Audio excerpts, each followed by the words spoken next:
In the ancient land of Phrygia, nestled between powerful kingdoms, there lived a king named Midas. His wealth was legendary. His treasury overflowed with silver, gems, and golden artifacts. But more than treasure, Midas valued control over people, over nature, even over fate. He believed prosperity was the ultimate proof of favor from the gods. And he was determined to leave a legacy not just of gold, but of power. This is not just a story about greed, it's a story about how much one man can lose. Midas had not been born a king. He had clawed his way into power, rising through alliances and ambition. Phrygia was once divided, plagued by rival chieftains. Midas brought unity, though not always peacefully. He offered trade to some, war to others. In time, his city of Pessinus became a hub of commerce, religion, and influence. He married into the local nobility and secured his throne. But no amount of diplomacy or conquest could satisfy the hunger growing inside him, the desire to become immortal in memory. Midas ruled wisely at first. He invested in infrastructure, temples, and festivals honoring Cybele, the Phrygian mother goddess. His people prospered. Foreign merchants brought spices, silks, and ideas. Midas welcomed Greek philosophers and artisans into his court. To outsiders, he seemed like the ideal king, cultured, generous, devout. But those close to him saw another side. He counted his coins more than his blessings. He feared loss more than he appreciated gain. And he began to ask the gods for more wealth, more time, more power. One morning, word reached Midas that strange music echoed from the fields. Peasants whispered of a man with goat legs and a flute who made trees dance. Intrigued, Midas ordered his men to investigate. They returned with a half-drunk, half-dreaming creature, Silenus, the old satyr and foster father of the god Dionysus. The creature had wandered from a wine-fueled celebration and collapsed in Phrygia. Instead of punishing him, Midas hosted him with honor. For 10 days, Silenus told stories of gods, stars, and distant lands. When Dionysus learned that Midas had treated his old friend kindly, he was pleased. The god of wine and ecstasy descended in a chariot pulled by panthers and offered Midas a single reward, anything he desired. Midas didn't hesitate. He asked that everything he touched be turned to gold. Dionysus raised an eyebrow, but granted the wish. "So be it," he said. "From this moment, your hands carry the gift of transformation. May you find joy in your treasure." Midas smiled. He thought himself blessed. At first, Midas was overjoyed. He touched a stone, and it became gold. A rose in his garden shimmered into metal. He laughed like a child. His servants stared in awe as entire chairs, goblets, and walls glittered. The palace echoed with his delight. Rumors spread quickly. Midas had been touched by the gods. Traders flooded the gates. Poets wrote verses. His name echoed in every corner of the region.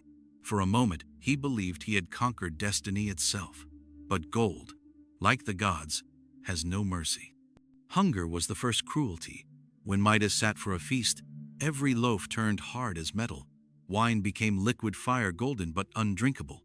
Fruits collapsed into heavy, useless sculptures. In desperation, he tried to drink water with cupped hands. It froze into gold in his palm. Panic set in. This was no gift. It was a curse. His joy turned to dread. Servants fled from him, afraid of being transformed. The palace grew cold, silent, and heavy, with treasure useless, unyielding, and slowly suffocating. Midas ran through the palace gardens, touching nothing. But the world betrayed him. Leaves crumbled into gold dust. A bird landed on his hand and fell dead, its feathers stiff and golden. Then he heard the voice of his daughter, Zoe. She ran toward him, laughing, unaware. "Father!" she shouted. He cried out, "Stop!" But too late. She embraced him. In an instant, her body hardened. Her smile froze. Her eyes turned cold. He screamed in agony, holding her golden form, realizing his hunger had destroyed his heart. Consumed by grief, Midas wandered into the wilderness. His golden touch now felt like a disease. He tore at his hands, cursed the gods, and wept. For 3 days he walked without food or rest, until he reached the river Pactolus. There, he collapsed in prayer. "Dionysus," he pleaded, "take this curse from me. Let me lose all riches, if only I can hold my daughter again." The wind whispered, and the water shimmered. The god, moved by sorrow, offered mercy, but not without penance. A voice echoed in Midas's mind. "Wash yourself in the river, and the curse shall leave you." Without hesitation, he plunged into the Pactolus. The golden touch flowed from his skin like dust, disappearing into the water. From that day, the river's sands glittered with flecks of gold. Midas returned home. His daughter lived again, soft, warm, and human. He held her and wept. The kingdom rejoiced, but Midas was changed. He gave up wealth, renounced luxury, and sought peace not in gold but in silence. Peace returned to Midas's household, but whispers lingered. Courtiers noticed the king now walked alone, spoke rarely, and kept no treasure nearby. His throne room stood bare. Gold was no longer revered but feared. Midas ordered golden statues melted, temples rebuilt in stone. He wore linen, ate plain bread, and sat among farmers. People wondered, was this humility or guilt? But Midas had learned that divine gifts always carry a shadow, and though his hands were clean again, his soul still bore the weight of glittering tragedy. Years passed. The kingdom stabilized under his quieter rule, but the gods were not done with him. One day, a new challenge arrived, not of gold, but of judgment. The gods, Apollo and Pan, had quarreled over music. Pan, bold and wild, claimed his pipes surpassed Apollo's lyre. The mountain god Tmolus judged in Apollo's favor. But Midas, present during the contest, foolishly sided with Pan. Offended, Apollo turned to him with cold eyes and a cruel sense of irony. "You have poor taste," the god said. As punishment, Apollo reached toward Midas. The king's ears began to stretch, reshape, and twitch. Within moments, they became long, furry, and unmistakably asinine. Midas had been given the ears of a donkey. The court gasped. Midas covered them with a turban, speaking less than ever. Rumors spread, but none dared confront him. Only one person knew the truth, his barber. Sworn to secrecy under threat of death, the poor man lived with the knowledge that the king bore animal ears under his crown. The secret tortured the barber. Each time he combed Midas's hair or wrapped his head, he bit his tongue. One day, unable to hold it in, he dug a small hole in the earth, whispered into it, and buried the words, "King Midas has donkey ears." Then he left, relieved. But the ground remembered. Weeks later, reeds grew from that very spot. When the wind blew, they echoed the whispered truth. Midas has donkey ears. The rumor spread like fire. Midas could hide no longer. Faced with humiliation, Midas did not lash out. He did not punish the barber. He did not silence the reeds. Instead, he bowed his head and let the laughter ring. In that moment, the people saw not a cursed king, but a man wounded, humbled, human. Stripped of pride and glitter, Midas found unexpected peace. His ears remained, but the shame did not. The people still called him their ruler, not because of gold or fear, but because he had endured. And that, in time, became its own kind of legend. Despite everything, Midas continued to rule. He became a philosopher king, hosting thinkers from Ionia, Lydia, and Athens. He debated fate, virtue, and the role of the divine. His council now included former peasants, artisans, and skeptics. Gold lost its power in his realm. Instead, laws were written in iron, and justice was measured not by wealth, but by wisdom. The name Midas no longer meant rich. It meant changed. And though few statues were built in his honor, his legacy endured far beyond marble. But the world around Phrygia did not stay still. Powers rose and fell. Lydia expanded westward. Greek colonies pushed east. Trade routes shifted. Midas watched as neighboring kings warred for territory and riches. He refused to join them. He chose neutrality, even when pressured by allies. Some called him weak, others called him wise. But Midas, once intoxicated by conquest, now sought to shield his people from gods and men alike. He knew too well the price of wanting more. Peace became his final treasure. In old age, Midas grew silent again. His daughter, now grown, sat beside him during council. She advised with calm clarity, unlike her father in youth. Midas often wandered the banks of the Pactolus, watching the golden flecks swirl beneath the surface. Merchants still came, offering riches, but he refused them all. "What once nearly killed me," he said, "I now watch drift away." The river, once a symbol of his downfall, had become his place of reflection. There, he found something rarer than gold: stillness. Eventually, Midas disappeared from the public eye. Legends say he left the palace one dawn and never returned. Some claimed he was taken by the gods, finally forgiven. Others say he wandered into the mountains, seeking solitude. A few believe he died beside the Pactolus, smiling. Whatever the truth, no grand tomb was built, no golden mask crafted. His kingdom mourned not with parades, but with silence. His name passed into myth, not for what he built, but for what he gave up. And so the tale of Midas became a Warnengetcht into philosophy, poetry, and fable. Do not crave what glitters. Do not worship gain over grace, for every golden touch hides a cost. His story reminds us, the things we most desire can become the chains that bind us. But even those who fall to temptation may rise again if they choose humility. Midas's curse was not gold, it was blindness. And his redemption came not from gods but from understanding. And that made him immortal. Before Midas vanished, he left behind writing scrolls containing reflections on desire, leadership, and suffering. They weren't royal decrees but personal confessions. In one, he wrote, "The gods gave me what I wanted, and it broke me. Then they gave me silence, and I healed." These scrolls became sacred to his descendants, stored not in temples, but in schools. Philosophers debated their meaning. Kings dismissed them, but some those who understood lost read them and wept. They saw in Midas not a fool, but a man who had faced himself. Meanwhile, the world spun on. Phrygia, without its famous king, drifted slowly into history. Lydia rose in power, and eventually, a new ruler would take Midas's throne. But none could erase his presence. The golden sands of the Pactolus still shimmered. The story still spread. In time, the Greeks took the tale and reshaped it.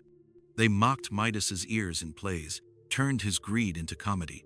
But underneath the laughter was fear of their own unchecked desires. Even the proudest city-states whispered his name with caution. Artists painted Midas in many ways. In some, he's draped in gold, eyes crazed, clutching a child made of metal. In others, he kneels beside a river, his hands dissolving. Later, Christian writers used him as a symbol of sin, avarice, pride, vanity. But the truest image is not the king or the fool. It is the man in a linen robe, walking beside a quiet stream, remembering the daughter he nearly lost.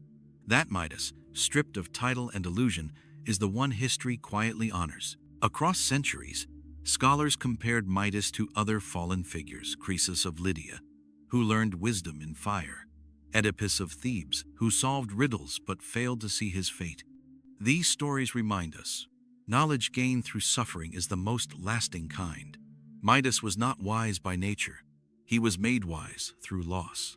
That is why his story endures. In every era, people dream of wealth, power, control, and in every era, they need to remember that even kings must answer to consequence. And yet, there's another layer. Some ancient sources claim Midas never truly lost his golden touch, that it remained dormant, buried deep. He simply chose not to use it again. If true, this makes his restraint even more powerful. It wasn't just the gods who removed the curse. Midas removed his desire. He changed not only his fate, but his nature. In a world obsessed with possession, the man who could turn all to gold yet didn't become something rare. Not divine, not cursed, simply human. As empires rose and fell, Persia, Macedon, Rometh's story of Midas outlived them all. It was told in market stalls and royal courts, in whispered warnings and theatrical farce. The name Midas became a symbol, sometimes for greed, sometimes for transformation. Every culture that inherited the myth reshaped it slightly. But one thing remained unchanged: his choice. He had everything. He lost it, and then he walked away. That arc, simple and human, became timeless. His golden gift rusted, but his lesson never did.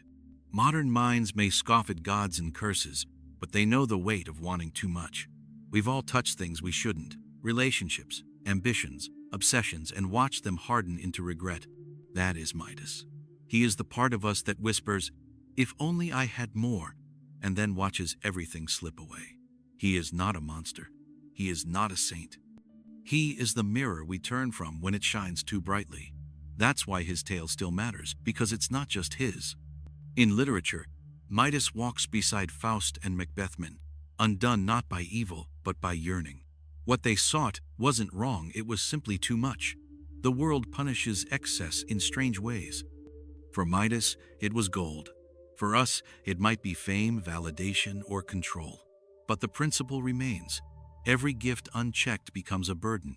Every wish has two faces. The Greeks understood this deeply. That's why their myths endure, not because they are fantastical, but because they are honest about what it means to want. Even today, in business and media, the Midas touch is used as praise. But rarely do people finish the story. They forget the hunger, the loss, the daughter frozen in gold. They forget that Midas begged for the touch to end, that he cried by a river, that he walked away. We remember the transformation, not the redemption. And that's the real danger: idolizing the power, ignoring the price. To truly understand Midas, we must see both sides: the man who wanted everything and the man who let it go. So when we say someone has the Midas touch, perhaps we should pause, not to envy, but to reflect. What are they sacrificing for that golden glow? What weight hides behind their shine? The story of Midas is not about magic, it's about choice. The choice to chase more, or to choose enough. The choice to reach out, or to release. Midas was not ruined by gold. He was saved by surrender. And in that, his final act wasn't weakness. It was wisdom. In the ruins of ancient Phrygia, archaeologists have uncovered coins stamped with the image of a lion, believed to be the emblem of Midas. Yet, no golden statues, no jeweled throne. Just stone foundations, broken pottery, and scattered hints of his reign. And that, perhaps, is the truest legacy. Not what he hoarded, but what he left behind. A story more enduring than gold. The man who turned everything to treasure became a ghost that haunts our understanding of desire, warning us with every retelling. Even the river Pactolus still flows today. Its sands, once glittering, are now plain to the eye, but its myth remains. Locals still tell tales of the king who washed away his curse. Pilgrims visit its banks, not seeking riches, but peace. In their hands, they carry no goldenly questions. What have I turned to stone? What have I lost in pursuit of more? The river offers no answers, but like all sacred places, it holds the weight of memory. And sometimes, that's enough. Back in Midas's time, Phrygia stood between east and west, absorbing both wisdom and war. Its culture was a fusion: Lydian coinage, Persian fabrics, Greek myth. Midas, too, was a man of contradiction, a warrior and a thinker, a tyrant and a mystic. His palace echoed with both prayers and political schemes. To some, he was divine. To others, dangerous. And perhaps that's the point. Greatness is never simple. The ones who shape history most are often the ones who nearly destroy themselves doing it. Over time, Midas faded into legend. Historians debated whether he truly lived or was invented by poets. But his myth refused to die. It adapted. During the Renaissance, he symbolized greed. In the Enlightenment, he stood for the dangers of irrational desire. In modern times, he's cited in economics, psychology, and even pop culture. The golden touch became a metaphor for talent without ever mentioning the toll. That's the power of myth. It slips into every age, reshaped to reflect our shadows.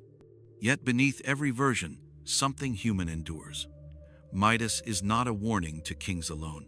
He is every parent who forgets love chasing legacy, every artist who burns out seeking perfection. Every empire that forgets its people for glory. His curse was specific, but his pain universal. He teaches not just through tragedy, but through survival. Because unlike Icarus, Midas didn't fall into the sea. He lived with his consequences, and in doing so, offered a rare gift: hope after error. Even philosophers like Aristotle and Plutarch pondered Midas, not as a literal man, but as a moral mirror. They asked, can wealth be virtuous? Can power avoid corruption? Is there wisdom in restraint? Midas helped frame these questions not through teachings, but through failure. He became part of a larger conversation about what it means to live well. In this way, he joined the likes of Socrates and Solon not as a sage, but as a symbol, not as an example, but as a test. Some lesser-known myths tell of Midas's dreams, visions of endless deserts made of gold, where no crops grow and no water flows. In these nightmares, he wandered alone, surrounded by beauty that could not feed him. These stories, though apocryphal, reveal deeper fears. That value without purpose is hollow. That beauty without life is decay. Midas's tragedy wasn't that he touched gold, it's that he misunderstood worth. And in realizing this too late, he became the richest man to ever feel truly empty. There's a strange comfort in Midas's ending. Unlike tragic heroes destroyed by fate, he was spared. He was given a second chance, and more importantly, he took it. He didn't chase gold again. He didn't plead with the gods for power or revenge. He chose stillness. That choice, small and quiet, is what makes his story sacred. Not because it ended in glory, but because it ended in humility. And in a world still obsessed with more, that ending feels almost revolutionary. So when you hear the name Midas, don't just picture coins and crowns. Picture a man kneeling by a river. Picture him holding his daughter, once lost, now breathing. Picture him walking away from a palace of treasure without looking back. The myth of Midas is not about wealth. It's about wisdom earned through loss. And if you remember anything, let it be this. The greatest transformation wasn't his gifted, was what he became after it was gone. In the end, gold fades, temples crumble, statues wear down, but stories endure. And in stories, Midas still walks through gardens he dares not touch, through markets where gold means nothing, through memories that weigh more than any crown. His tale is not perfect, it is not clean, but it is real. And for all its sorrow, it gives us something precious, a reason to pause, a reason to ask, before we reach for more, what will we lose when we get it? In the shadow of his myth, Midas became a lens through which cultures questioned excess.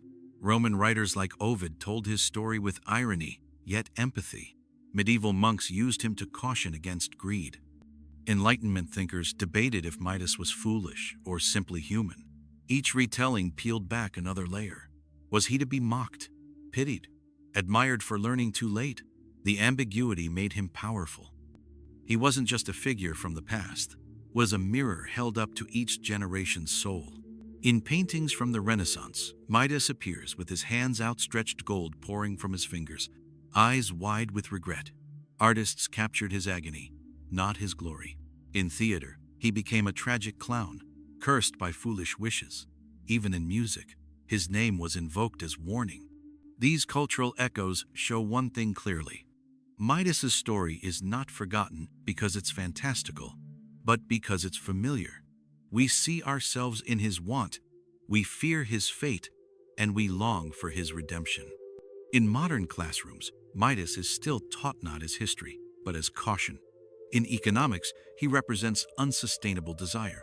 In psychology, he reflects the dangers of obsession and narcissism. In literature, he is a tragic archetype. And in business, ironically, he's praised. The Midas touch meant to imply success. But how many of those who repeat the phrase recall how the story ends? His name is everywhere, but his lesson? Often forgotten. We inherit the gold, but not the wisdom. And that may be the real curse. But imagine if we remembered. Imagine if every time we said, Midas, we thought of the daughter in his arms, not the coins in his vault. If we thought of rivers, not riches, of silence, not splendor. His legacy could be a reminder that transformation is possible, that we can come back from ruin, that we can choose enough.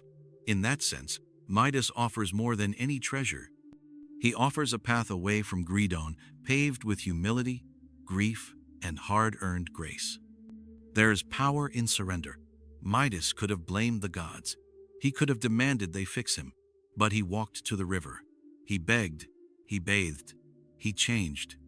That quiet act, kneeling in muddy water, was his greatest moment. It wasn't the wish. It wasn't the palace. It wasn't even the touch. It was the letting go. And perhaps that's the hardest miracle. Not turning things to gold, but learning how to release what we once worshipped. That's where the story truly turns. Today, we still chase golden touches, fame, wealth, status. We praise ambition, even when it blinds. But we rarely ask what it costs. What joy turns cold in our hands? What laughter turns silent? Midas didn't know the cost until it was too late. But we do. That's the gift of story. It lets us learn without the wound. Midas bled so we might see. And while his ears became legend, his heart is what should be remembered. Broken, yes, but still capable of change. His donkey ears, once a symbol of shame, became something more. They marked the moment the king became vulnerable.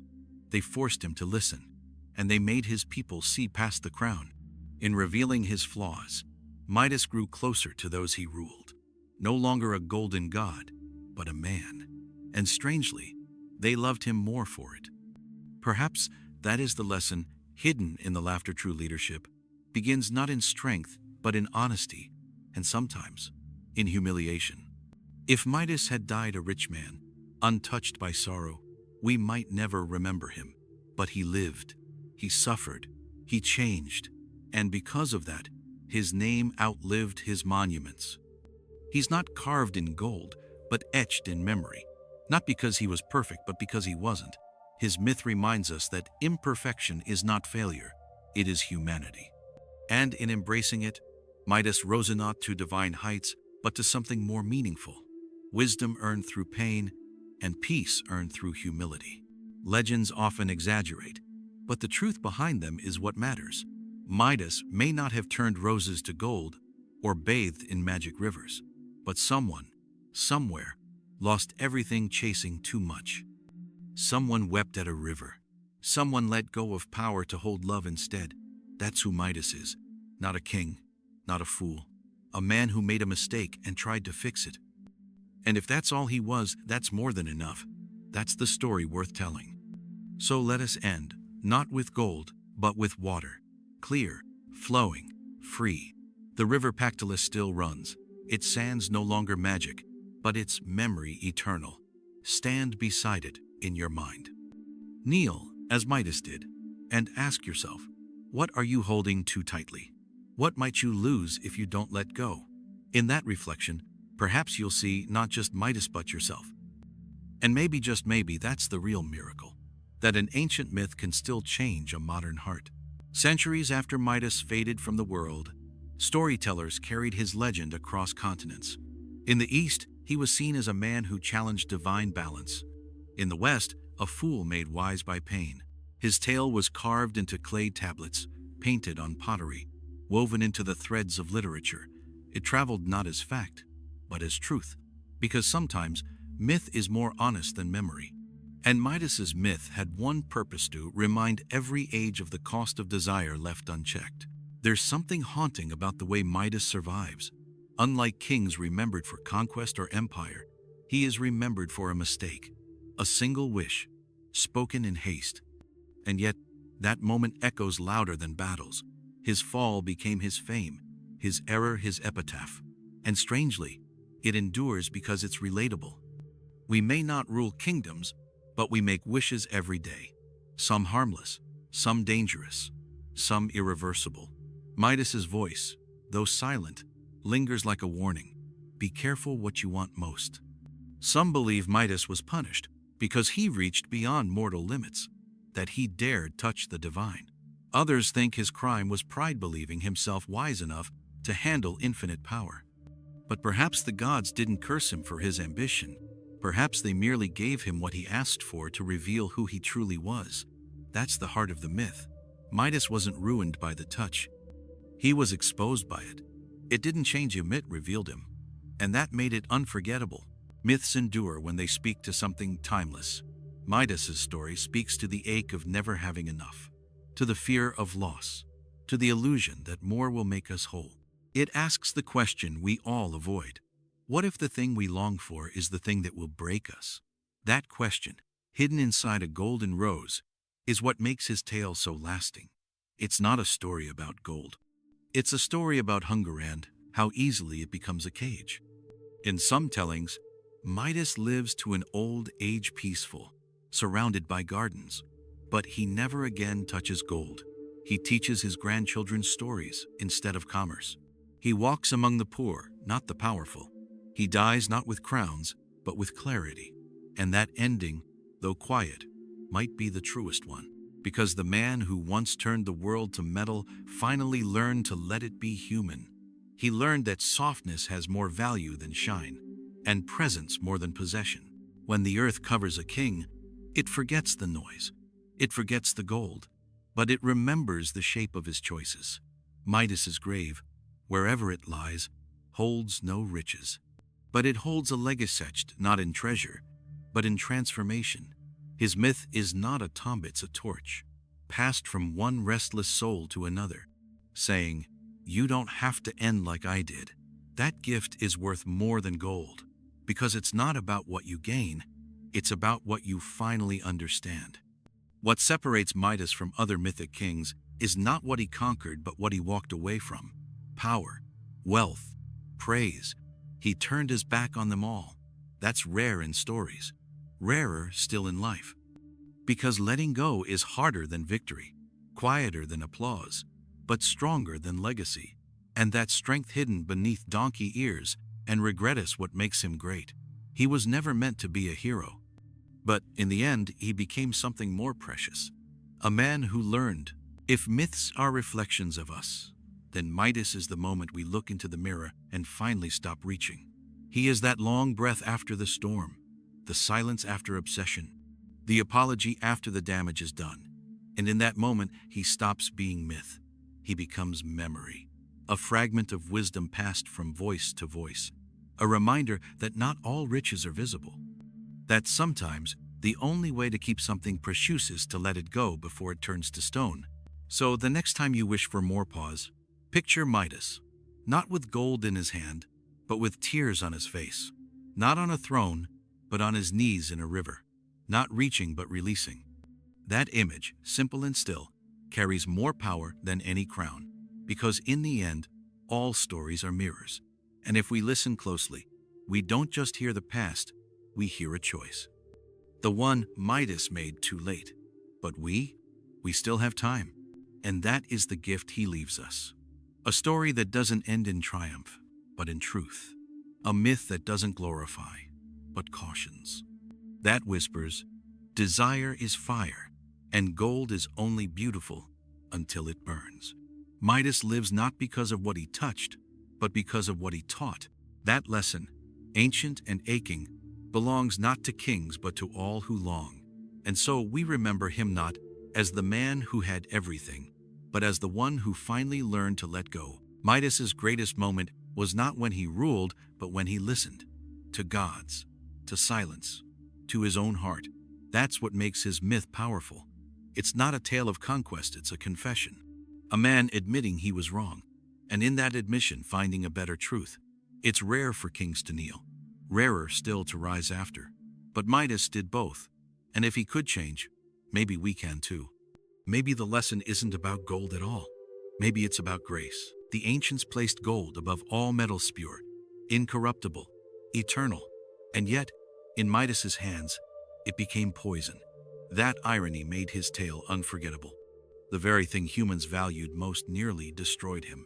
It forced people to ask, is gold good because it shines, or because we believe it does? Midas's curse was never magic. It was perception. He turned things to gold, but couldn't make them matter. And in that, his failure becomes insight. Value is not in things, but in what they mean. Some versions of the myth say that the gold never fully left Midas, that a faint shimmer remained in his fingerprints. that every object he touched dimmed slightly afterward, not enough to curse, but enough to remind. A scar, not a wound. If true, it means he lived not with a burden, but with memory, and that memory shaped every choice he made after. Redemption does not erase the past, it learns from it. That's what Midas teaches. Healing doesn't mean forgetting. We often think myths are meant for children's simple moral tales, but the myth of Midas is for the grown, for the ambitious, for the ones who've wanted too much and paid the price. It isn't a bedtime story. It's a mirror, a warning, a second chance. It says, you are not your worst mistake, but you must live with it. You must face what it cost. And if you're lucky, if you're honest, you might still build something beautiful from what remains. Philosophers have long debated what makes a good life. Is it wealth? Virtue? Pleasure? Midas tried wealth first and it broke him. He found no joy in pleasure without meaning. And in the end, he turned to virtue not through sermons, but through silence. He stopped reaching, stopped taking, and finally started seeing. That shift from hunger to presences, the quiet revolution of his myth. It doesn't shout, it whispers. But sometimes that whisper is louder than all the gold in the world. Even the gods, in their arrogance, seem to respect Midas by the end. They don't strike him down. They don't turn him to stone. They let him live with his memory, his mistakes, and his new humility. Perhaps that was the real test all along, not to survive power, but to walk away from it. To be given a gift and choose not to use it. Midas, in his final days, became not a symbol of wealth, but of wisdom. And in that, he surpassed kings. You can feel the myth shifting as it nears its end. No longer about gods or miracles, but about humanity, about fathers and daughters, about grief and change, about silence and rivers, and the strange way memory can weigh more than gold. Midas stops being a cautionary tale. He becomes a guide, not perfect, not pure, but real. The kind of figure we might not worship but could learn from. And in a world starved for wisdom, that kind of legend is more precious than treasure. Picture the end not in marble halls, but under open skies. Midas, old and quiet, walking slowly through orchards no longer gilded, just green. The laughter of children, the scent of ripe fruit. No gold, no thrones, just the warmth of sunlight on skin, and the sound of water in the distance. That image, simple and soft, holds more power than any coin. It reminds us, peace is not found in excess but in enough, and that enough is something we can choose. The world today moves fast. It rewards accumulation, speed, spectacle, but Midas whispers a different truth. Stop, look, let go. His story invites us to pauseto, consider what we're chasing, and why. It doesn't demand we renounce the world, only that we remember what matters. Love over legacy, presence over power, meaning over metal. In every age, this story asks, what is your gold, and what would you give to be free of it? And so, the river flows, and the story remains.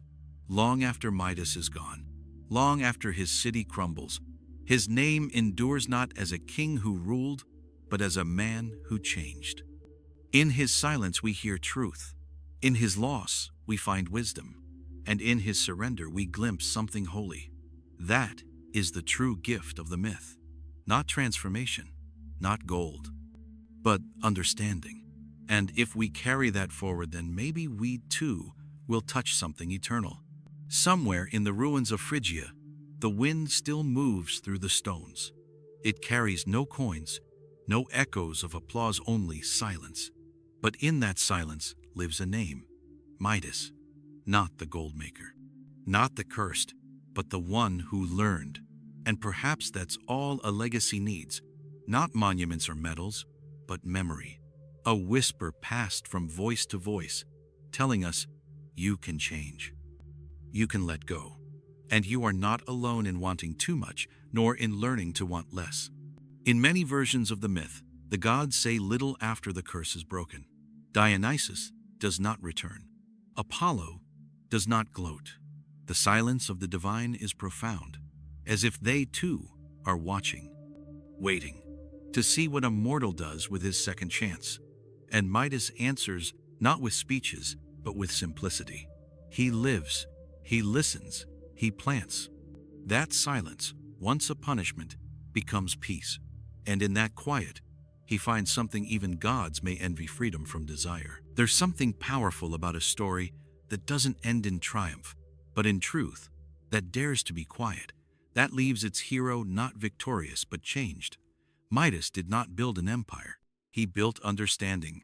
He didn't rise to glory, he descended into grace. His story is not a ladder, it's a river, one that begins in hunger and ends in stillness.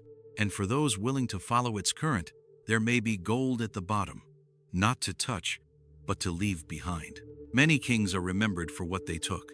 Midas is remembered for what he gave up. And that reversal rewrites the myth of power. It tells us that strength lies not in holding tight, but in opening our hands. His golden touch is not what made him immortal. It's what nearly destroyed him. His immortality comes from the moment he let go. From the moment he chose his daughter over his pride. That choice made no headlines, but it made history. Every age will find its own Midas.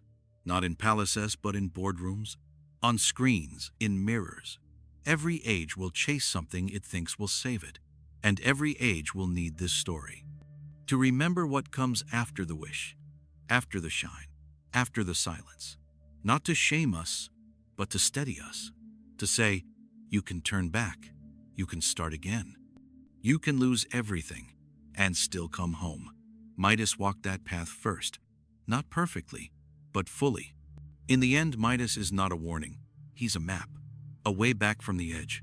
His crown was heavy, his touch was deadly, but his choice, that final, quiet choice, was redemptive. We don't follow him because he was strong. We follow him because he was honest, because he failed, because he hurt, and because he learned. And that is what makes his story sacred, not divine judgment, but human transformation, the kind we are all capable of, if we're willing to face ourselves.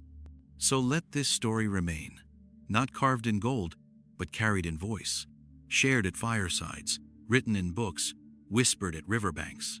Let it live not in temples, but in questions. What do I truly value? What am I afraid to lose? What would I give up to be free?